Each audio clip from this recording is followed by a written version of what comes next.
Hi, I hope you had a good weekend. Today's video is going to be on lesson 5 in your journeys. I'm going to go over your vocabulary and context and also preview the topic. And today is your picture walk, okay? I will post another video tomorrow with your first half of your story. Okay, so let's start on vocabulary and context on page 138 in your packet. First vocabulary word is opponents. There must be at least 2 opponents or rivals in any competition. Your opponent is your rival. That would mean if you're playing basketball, your opponent would be the other team. Opponent in karate would be the person that you're fighting against. It's the person you're competing against for the most part, okay? That's what an opponent is. For number 2, brutal. Harsh or brutal weather can make running on the field very difficult. If something's brutal, it's extremely difficult. They use this example of the harsh weather. We also often refer to weather as being harsh, meaning it's difficult to do things outside when the weather is like that. A situation can be brutal, okay? Maybe a medical situation, an emergency, what's going on right now. With the virus and everything, we could say is brutal, okay? That would be a good context to use it in. Number 3 is supposedly. A school supposedly or thought to be where children learn about the world. Okay, so supposedly means that it's supposed to happen. So what you think something should be, okay? That doesn't mean it's going to be like that all of the time, but if you say supposedly, you're saying you're pretty sure that that's going to happen, okay? You have a pretty good idea that something is supposed to happen, okay? Number 4 is gorgeous. Male parrots have gorgeous feathers. It's another word for pretty, or very pretty. The rich colors help them compete for mates. So when you think of gorgeous, you think of something very appealing to the eye and very pretty, okay? Number 5 is embarrassed.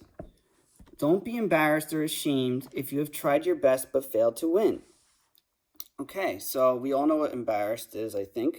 If you're embarrassed, you feel bad, you might feel shy around the people around you.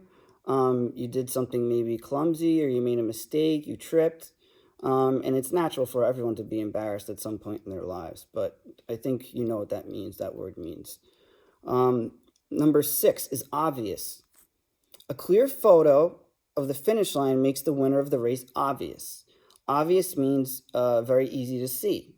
So in this example, they said a photo of the finish line, it makes it very clear to see who won the race. You could visually see who is in front of the other person.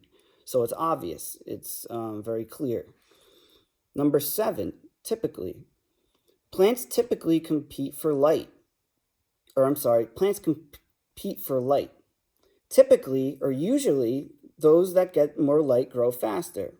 So something that's typical is that it happens most of the time.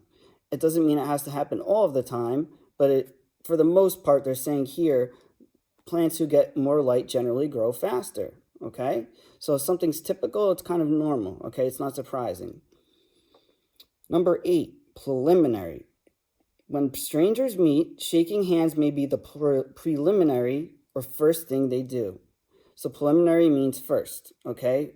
Before you do anything else, okay? Number 9, sweeping. The winner of the election made a broad, sweeping gesture thanking her supporters. Okay, so this isn't the sweeping that we're talking about, sweeping up the ground. If you sweep something, it means you won by a lot, you won easily. If you make, in this example, it says they made a sweeping gesture to thank her supporters. So she waved her hand, almost like sweeping across to wave thanks to her supporters, okay? Number 10, officially. The judges officially declared this land to be the winner of the first place blue ribbon. So if something's official, it's in the books, meaning It's official record. There's a lot of time that you hear that. It's documented. Sometimes you'll hear in sports, these are the unofficial results, meaning this is what the results are, but the people that are in charge of keeping the records haven't officially declared that this is, where people finished. So an official thing is something that's usually signed, or a document that's official. It could be a legal document. That would be an official document. Your license would be your official identification. It's something that is real, okay? It's not fake. So that's for officially, okay? Let's go to preview the topic on page 141.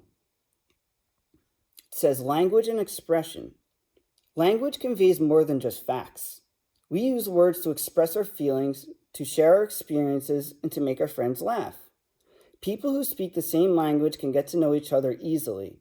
People who don't may struggle to understand each other. In the story you're about to read, Elsa has just moved to the United States. She has plenty of thoughts and feelings, but she feels awkward expressing them in English. When she starts school, she must find a way to overcome this language barrier and adjust to her new home. Okay, so this story is going to be, we already could tell it's going to be about someone who's an immigrant to the United States and English is not their first language, okay? Under talk about it, it says, what do you know about good communication? What would you like to know? Share your ideas with your classmates. What did you learn from others? Okay, so we obviously can't share ideas with our classmates because we're not in school. But just think in your head, what do you know about communication? What if you have a question, let me know. What would you like to know that this story didn't answer? What is good communication? How's a good way to communicate, or appropriate way to communicate to someone? It may differ from situation to situation. For example, you want to talk to your friends the same way you talk to your parents or your teacher, or another adult, right? So I want you to do your picture walk, and I will post another video tomorrow with the first half of your story, okay? Okay, thanks for watching.